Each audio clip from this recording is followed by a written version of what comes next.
Hi, everyone, and welcome back. It's Racheal. Y'all, we've been heavy for a while around here. Trauma, blame, the big stuff.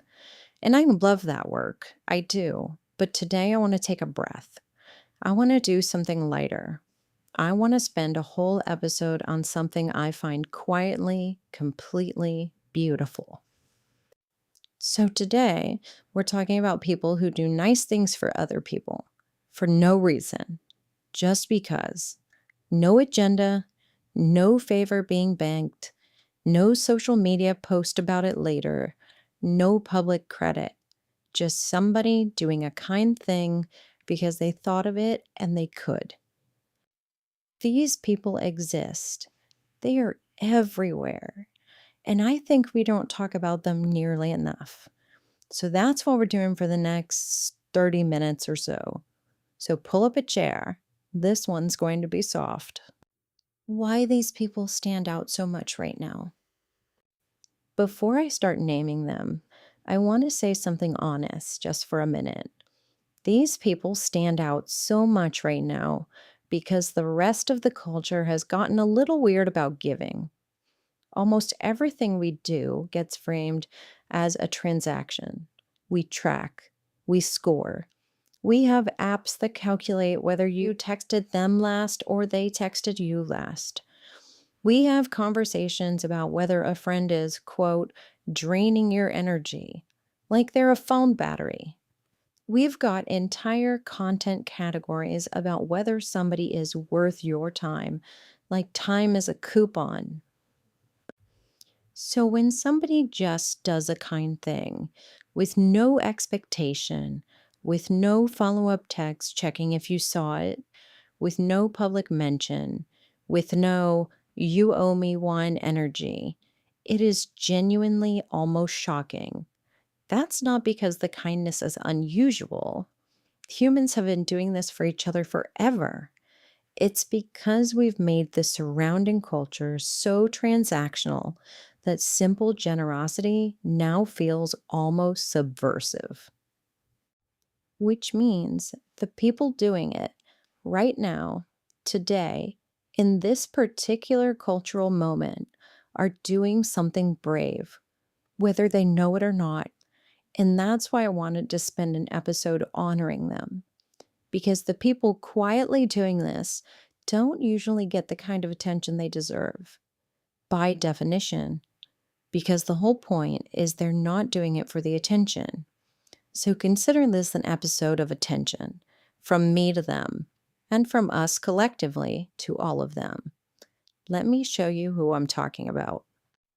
The anticipators. First, the anticipators. These are the people who somehow know what you need before you ask, sometimes before you even know. You're at work. You've been in back-to-back meetings since 9. You forgot to eat lunch. You haven't even noticed yet. And someone walks past your desk and quietly sets down a granola bar.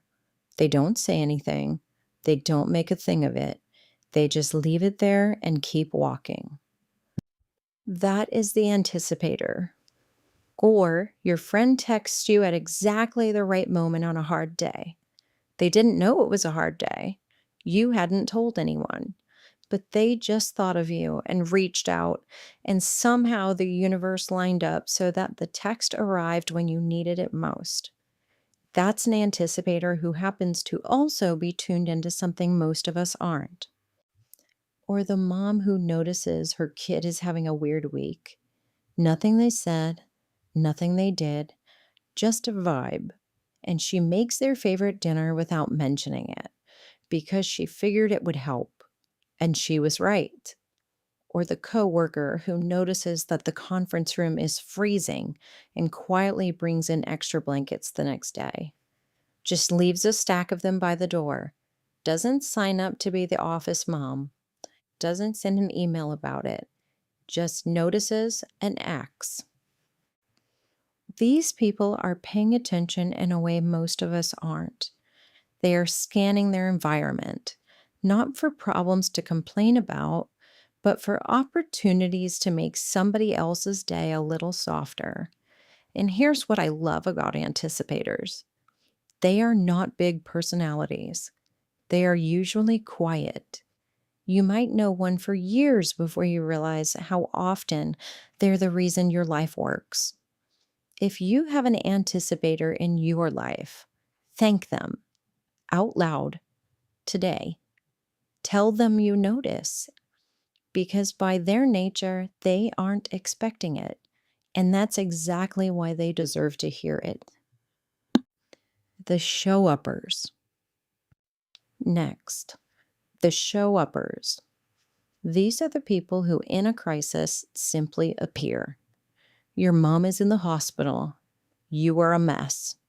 You haven't told most people because you don't have the energy to manage anyone else's feelings about it. And somehow, a friend finds out and shows up at your house with food in a bag and says, "I'm staying tonight. You don't have to talk. I just don't want you to be alone." They didn't ask if it was a good time. They didn't say, "Let me know if you need anything." They didn't put it on you to manage the helping. They just showed up. Or the neighbor who, when somebody on the street loses a parent, just mows their lawn, doesn't ring the bell, doesn't send a card asking what they need, just mows the lawn because grief is exhausting and the lawn still grows. Or the friend who, when you go through a breakup, comes over and watches whatever terrible reality show you want and lets you cry during the commercials. They don't try to fix it. They don't tell you he was no good anyway. They just are there. Or the colleague who notices that you've been carrying way too much at work and quietly takes one of your tasks off the shared board. Doesn't tell anybody, doesn't ask if you need help, just absorbs it. Show uppers understand something most of us have to learn the hard way. They understand that the phrase, "let me know if you need anything," is almost never useful, because when you're in it, you don't know what you need. You don't have the bandwidth to figure it out. You can't manage other people's helping on top of your actual life falling apart. Show uppers skip the asking. They just do. They guess. Sometimes they guess wrong. They don't really mind. They guess again. If you have a show upper in your life, you are richer than you know. These are some of the most precious people on earth. Whatever else they are, whatever flaws they have, whatever annoying habits drive you crazy, the fact that they show up means you will always have somebody when it matters, and that is rarer than diamonds. The invisible givers. Next, and this category might be my absolute favorite: the invisible givers. These are the people who do kind things and make sure you never find out it was them. Somebody anonymously pays the tab at the diner for the table with the tired-looking parents and the loud toddler, walks out, never says a word. The parents find out from the server, who doesn't know who it was either. The person at church who quietly Venmos the family that's struggling, signed from a friend. The neighbor who shovels the elderly couple's driveway before they wake up. The couple thinks it's the snowplow. The neighbor never corrects them. The coworker who anonymously refills the office coffee creamer that everybody uses but nobody buys for years. Nobody knows it's them. The person who slips a 20 into your kid's birthday card, signed from somebody you don't know, and you find out later it was a friend who heard you mention you were short that month. Y'all, I have such a soft spot for these people. They are doing something genuinely radical in a culture obsessed with credit. Think about it. The whole social media economy is built around the idea that doing a nice thing is only worth doing if you can show people you did it. Volunteering with a hashtag, donating with a post, helping someone with a video. The invisible givers say no. The nice thing is the thing. The credit is irrelevant. The point is that somebody's day got better. That's the whole equation. And the wild part is, they will go their whole lives doing this. And most people they help will never know who they are. And that's exactly how they want it. If you are an invisible giver listening to this right now, I see you. I cannot see you technically because you've made yourself invisible, but I see what you're doing. You are quietly making the world a better place, and it matters, even though no one ever says it, even though that's part of the deal. Thank you. Genuinely, thank you. The little thing people. Now I want to talk about the people who do small things, tiny things, things you might not even register as kind until you stop to think about how often they happen. The barista who remembers your order after one visit and remembers your name a week later when you come back. The friend who, when you mention in passing that you've been wanting to read a certain book, sends it to you the next week. Doesn't make a big deal of it, just, hey, I saw this at the store and thought of you. The mailman who fixes the flag on your mailbox when it's bent. Doesn't tell you, you just notice it works again. The coworker who, when your hands are full, holds the elevator, or the door, or the elevator and the door in sequence like a relay. The person in the grocery line who lets you go ahead because you only have two things. The friend who notices you got a haircut, or that you look tired, or that you're wearing something you haven't worn in a while. The driver who waves you in when traffic is bad. The person who picks up a piece of trash that isn't theirs and quietly throws it away. The neighbor who waters your plants when you forget to mention you'd be out of town because they noticed you weren't home and figured something was up. The friend who sends you a song, a meme, a photo of something they saw that reminded them of you, with no agenda, no need for a response, just, hey, thinking about you. These are not big things. None of these things individually would make the news. None of them are heroic. None of them get awards. But the world is held together by these people, not figuratively, literally. The infrastructure of daily life, the 1,000 small acts of low-grade attention to other humans. That is what makes a community work.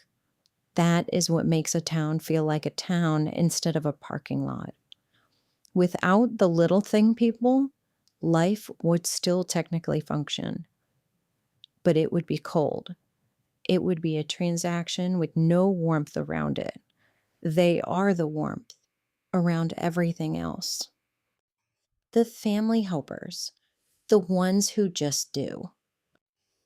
I want to take a moment for the family helpers because this category is special and it doesn't get talked about nearly enough. Every family has one, sometimes two if you're really lucky.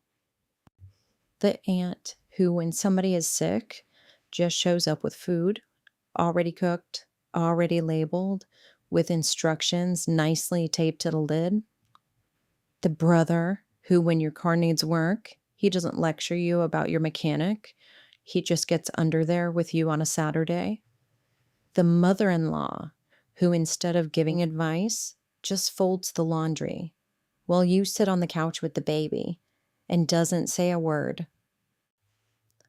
The cousin who, when there's a wedding or a funeral or any family event, is somehow already there setting up chairs. They don't get assigned.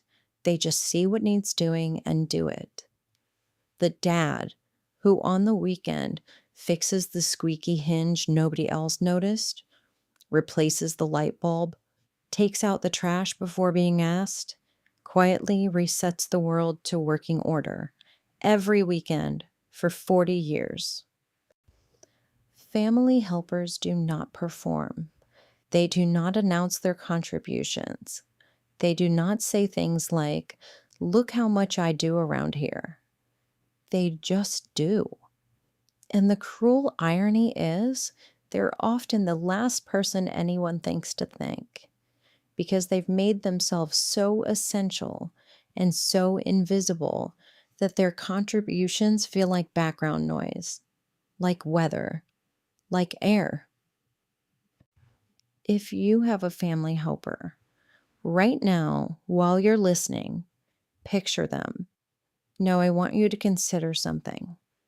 They probably don't know how much you notice because you don't tell them, because they've made it so easy not to, because their whole MO is making sure you don't have to think about all the things they're handling. Maybe tell them this week, not for any reason, just because, the way they do things for you. What these people all have in common. Okay, we walked through 5 categories: anticipators, show uppers, invisible givers, little thing people, family helpers, different types, different scales, different relationships. But I want to take a minute and talk about what they all share because I find this really interesting. First, they are not loud about it. None of these people are doing this for an audience. None of them are checking later to see if you noticed. None of them are keeping score.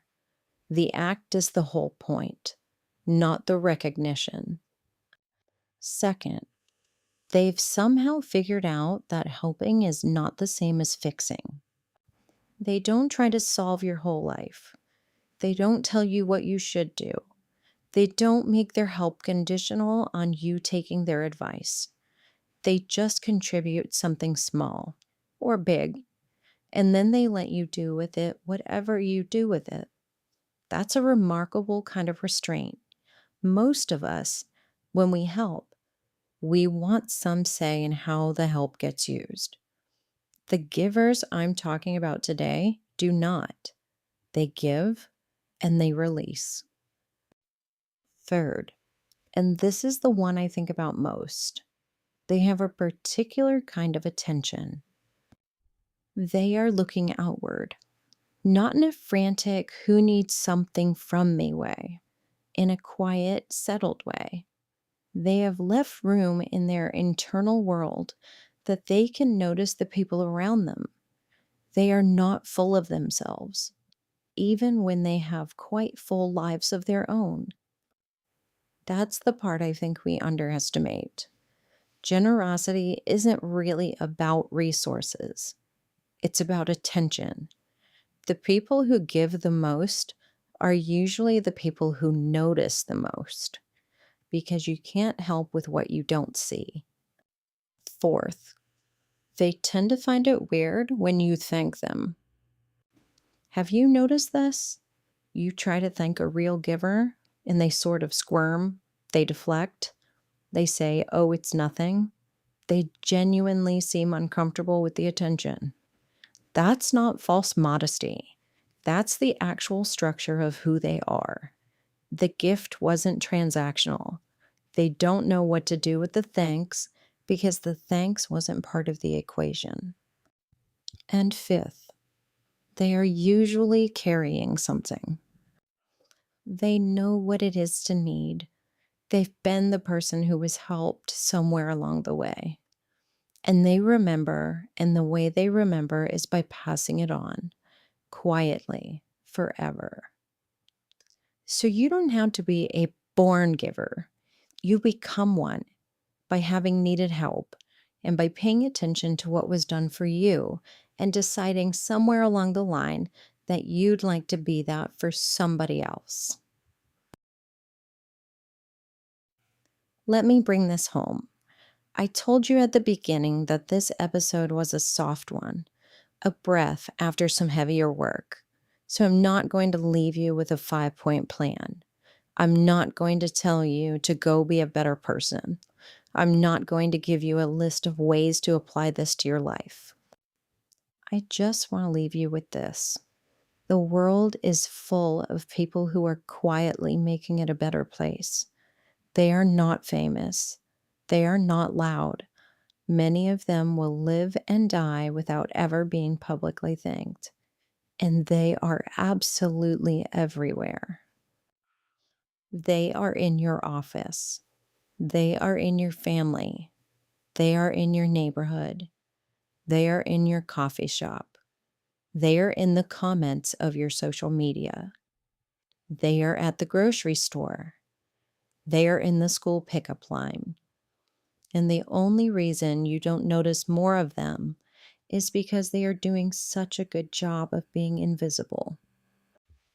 So this episode is for them, the anticipators, the show-uppers, the invisible givers, the little thing people, the family helpers, the friends and strangers and family members who, for absolutely no reason at all, on absolutely no schedule, with absolutely no expectation of payback, do the small, kind things that make life livable.